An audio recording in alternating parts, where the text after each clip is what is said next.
The term plant tissue culture broadly refers to the in vitro cultivation of plant parts under aseptic conditions.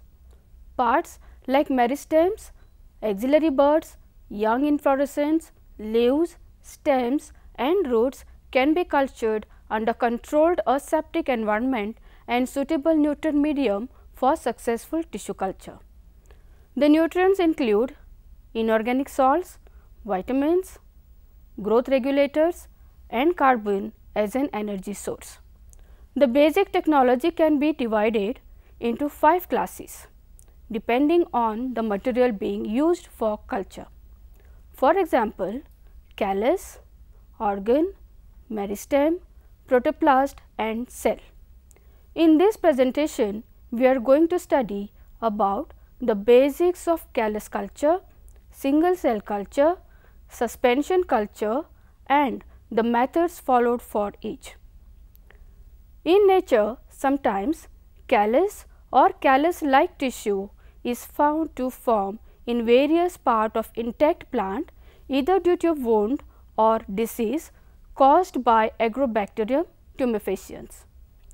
This concept of cell mass development was first experimented by Gottlieb Heberlein in 1902 under artificial conditions.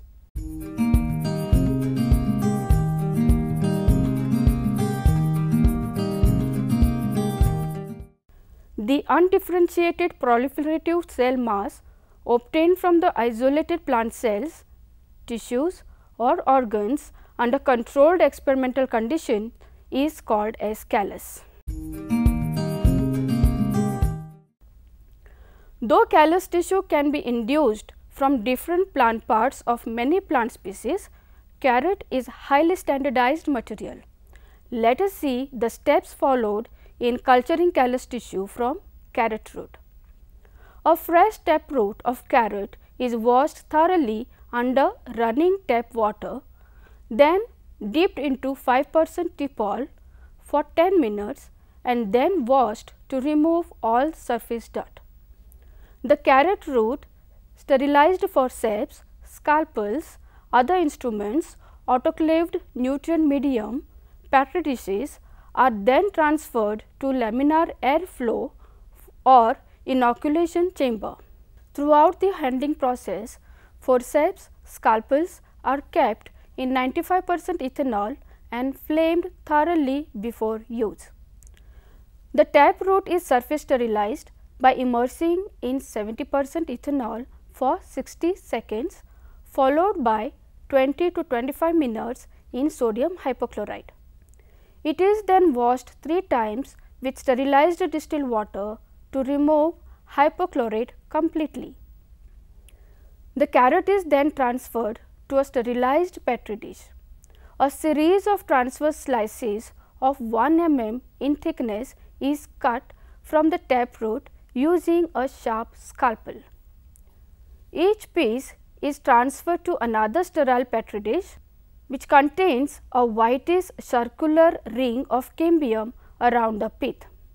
An area of 4 mm square across the cambium is cut from each piece so that it contains part of phloem, cambium and xylem.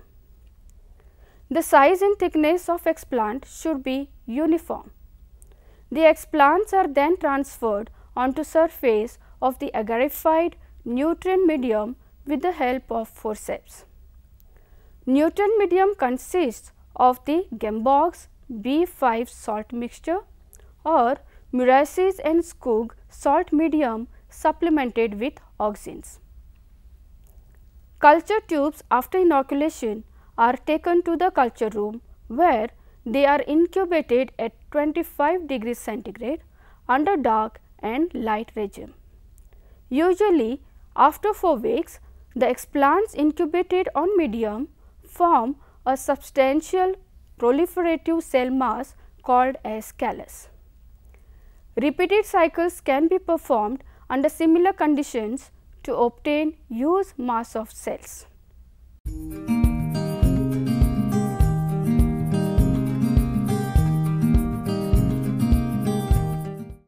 Single cell culture is another method which is utilized to obtain proliferative mass of cells aseptically on a neutron medium under controlled conditions. The callus tissue originating from these single cells is known as a single cell clone. Single cell culture involves isolation of single cells from plant organs or cultured calli by mechanical or enzymatic method to establish primary culture.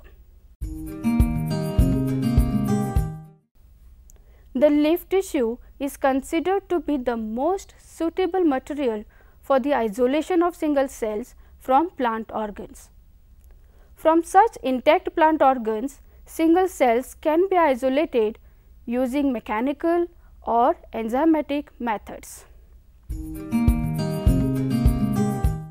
Mechanical isolation involves tearing or chopping of the surface sterilized explants in grinding medium of pH 7.8 containing sucrose and magnesium chloride. The homogenate is then passed through 2 layers of muslin cloth and washed by centrifugation at low speed to obtain single cells. The enzymatic method involves treatment of leaf tissues with enzymes. It is reported that use of mesozyme to isolate cells not only degrades lamella, but also weakens cell wall. Hence, it is necessary to maintain the essential osmoticum during cell isolation. However, the potassium dextran sulfate in the enzyme mixture improves the yield of free cells. There are many compositions of enzyme commercially available which can be used suitably. The enzymes are usually used at a pH of 4.5 to 6, temperature 25 to 30 degrees centigrade, with a wide variation in incubation period that may range from half an hour to 20 hours depending on the type of species. A fully expanded leaf is immersed in 70% ethanol for 30 seconds and transferred to 3% sodium hypochlorite solution containing 0.05% TPOL. Leaf is then washed 3 times after 30 minutes with distilled water. It is then placed on sterile tile and lower epidermis is peeled off with sterile forceps. Using sterile scalpel blade, peeled area is excised into 2 pieces of 4 cm square. This excised leaf piece is then transferred to flask containing filter sterilized 0.5% mesozyme solution, 8% mannitol and 1% potassium dextran sulfate. The flask is evacuated with a vacuum pump so that enzyme infiltrates into the leaf tissue. Same is incubated at 25 degrees centigrade for 2 hours on a shaker at 120 rpm. Enzyme solution is changed every 30 minutes 3 to 4 times. Cells are released in the culture medium which is plated for further use. Single cells can also be obtained from cultured tissues. This method is widely used to obtain friable or loose callus by repeated subculturing. Friable callus helps in raising a homogeneous cell suspension, which is a prerequisite of suspension culture. For this, calli are transferred in flasks or suitable vials containing liquid medium and are continuously agitated on rotary shaker. Agitation results in dissociation of cells and also provides aeration to the growing cells.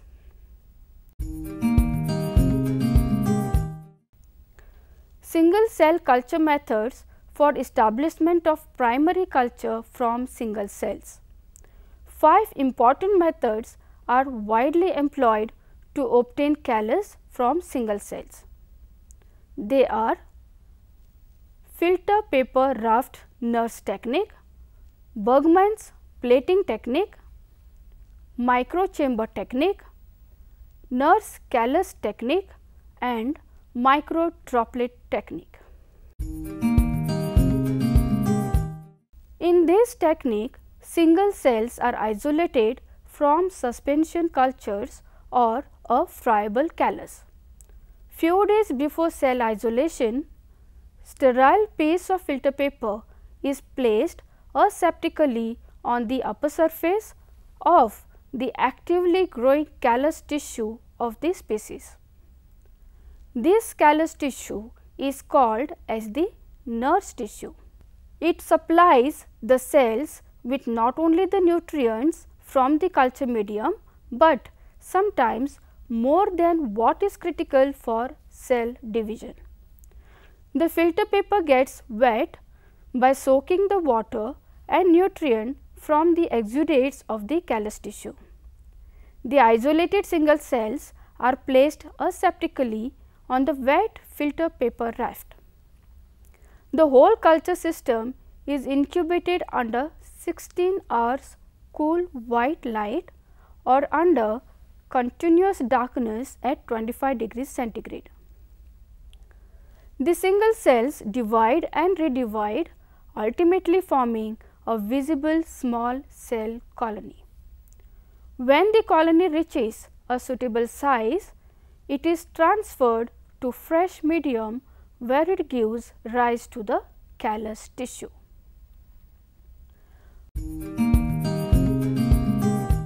Bergman's technique, also known as the Petri dish plating technique, was developed by Bergman in 1960, and it is the most popular method for culturing single cells. First of all, requisite cell density is obtained by adding or reducing the liquid medium to the isolated single cell suspension. Now, the plating is performed with the help of sterilized Pasteur pipette taking equal amount of single cell suspension and molten agar medium. The medium is allowed to solidify and Petri dish is kept in the inverted position. The cultures are incubated under 16 hours light or under continuous darkness at 25 degrees centigrade. The Petri dishes are observed at regular interval under the inverted microscope to see whether the cells have divided or not. After certain days of inoculation, when cells start to divide, a grid is drawn on the undersurface of the Petri dish to facilitate counting the number of dividing cells. The dividing cells ultimately form pinhead to facilitate counting the number of dividing cells. The plating efficiency can be calculated in percentage from the counting of cell colonies by final number of colonies per plate upon initial number of cells per plate multiplied by 100. Pinhead shaped colonies, when they reach a suitable size, are transferred to fresh medium for further growth.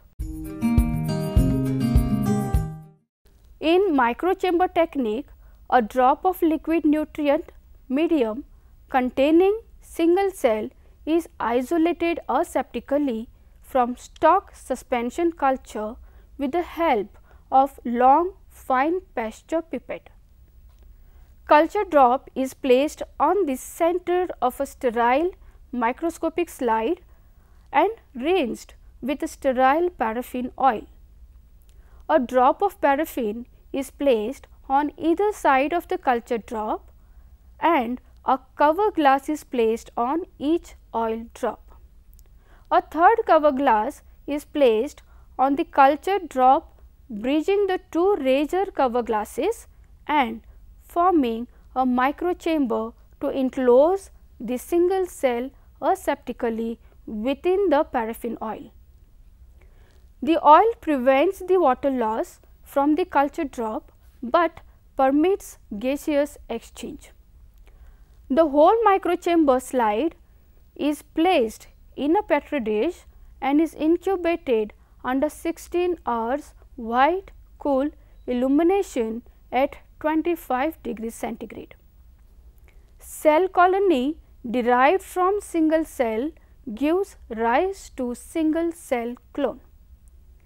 When the cell colony grows sufficiently, the cover glass is removed and tissue is transferred to fresh solid or semi-solid medium. The microchamber technique permits the regular observation of the growing and dividing cell. The microdroplet technique.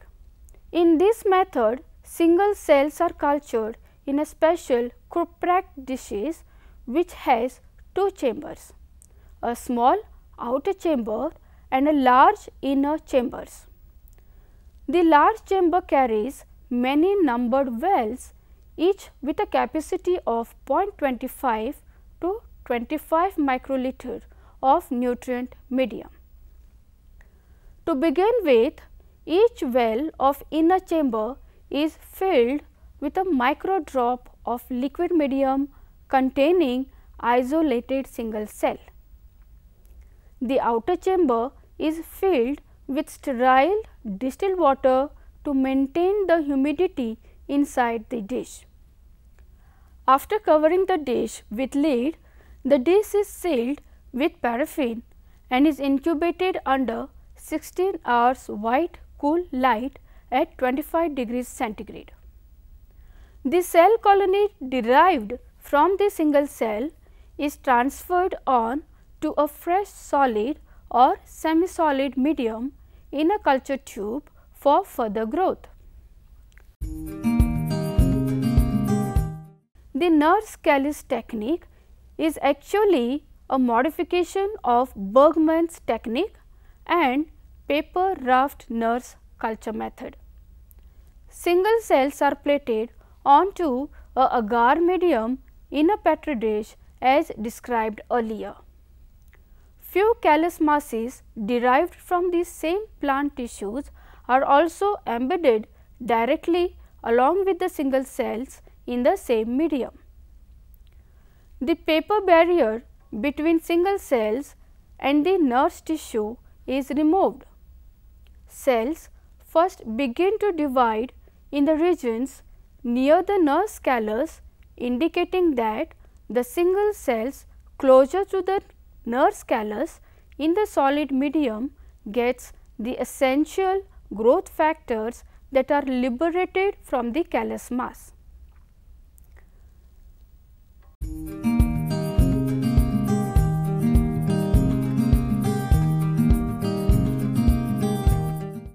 Suspension culture is a type of culture in which single cells or small aggregates of cells multiply while suspended in agitated liquid medium, which is also referred to as cell culture or cell suspension culture. There are two methods of suspension cultures: batch culture and continuous culture. In batch culture, cultures are maintained continuously by propagating a small aliquot of inoculum in the moving liquid medium and transferring it to fresh medium at regular intervals.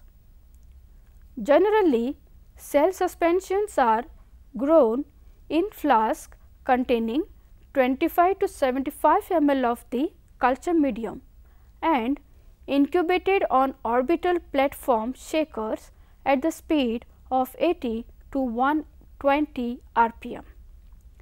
The biomass growth in batch culture follows the fixed pattern. When the cell number in suspension cultures is plotted against the time of incubation, a growth curve is obtained depicting that initially the culture passes through a lag phase followed by a brief exponential growth phase, the most fertile period for active cell division. The growth declines after 3 to 4 cell generations, signaling that the culture has entered the stationary phase. In continuous culture system, the old liquid medium is continuously replaced by the fresh liquid medium to stabilize the physiological stages of the growing cells. Two different systems are followed in this method: chemostats and turbidostats.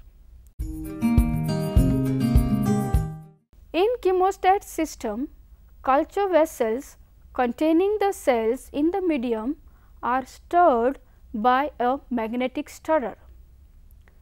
The introduction of fresh sterile medium, which is pumped in at a constant rate into the vessel, is balanced by the displacement of an equal volume of spent or old medium and cells. Such a system can be maintained in a steady state so that new cells are produced by division at a rate which compensates the number lost in outflow of spent medium. In turbidostat system, the input of medium is intermittent as it is mainly required to control the rise in turbidity due to cell growth. An automatic monitoring unit is connected with the culture vessel, and such unit adjusts the medium flow in such a way as to maintain the optical density or pH at chosen present level.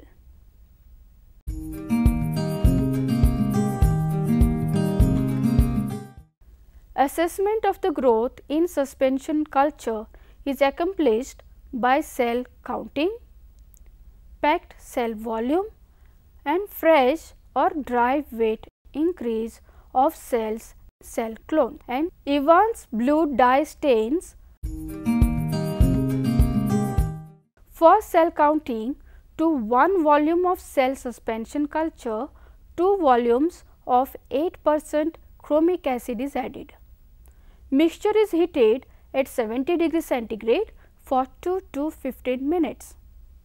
The mixture is cooled and then agitated vigorously for 10 minutes or shaker.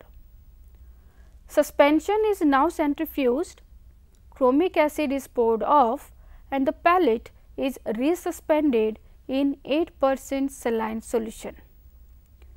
After 10 to 15 minutes, the cells are counted on hemocytometer. For packed cell volume, small volume of sample is removed from the uniformly disposed suspension culture aseptically.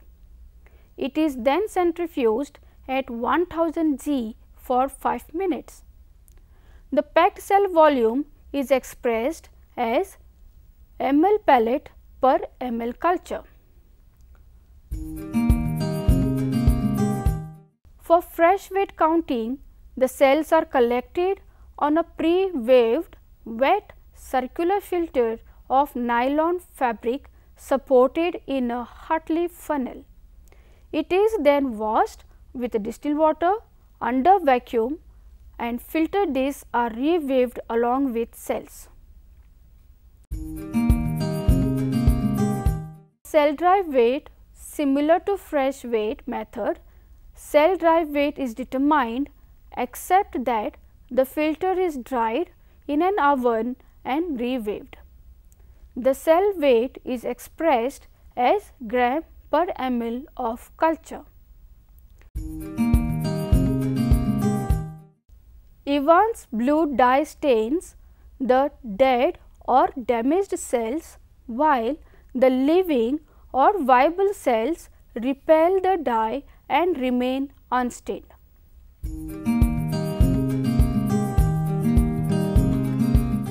It is observed that cells in suspension cultures vary greatly in size, shape, DNA and nuclear content. Furthermore, the cell cycle time varies considerably within individual cells. Therefore, cell cultures are mostly asynchronous. This variation complicates studies of biochemical, genetic, physiological and other aspects of cell metabolism. Two different methods are followed for testing synchronization of suspension culture. In physical method, synchronization may be achieved on the basis of selecting the size of cell aggregates present even in the finest possible suspension cultures. Cell fractionation is employed for selection. Even temperature shock can be used to achieve synchronization. Here, it involves low temperature shock treatment combined with nutrient starvation of the culture. On providing normal temperature, all the cells synchronously enter into the cell cycle. The principle of starvation is based on depriving suspension cultures of an essential growth compound leading to a stationary growth phase. Resupplying the missing compounds is expected to induce commencement of cell growth synchronously. Growth hormone starvation is also reported to induce synchronization of cell culture. In inhibition method, also called as block and release method, synchronization is achieved by temporarily blocking the progression of events in the cell cycle and accumulating cells in a specific stage using a biochemical inhibitor. On release, the blocked cells enter the next stage of synchronous growth. Mitotic arrest is another chemical method wherein colchicine has been widely used to arrest cells at metaphase. Suspension cultures in exponential growth are supplied with 0.02% colchicine for 4 to 8 hours in order to inhibit spindle formation. On removal of colchicine, all the cells enter into the anaphase and synchronous growth can be obtained.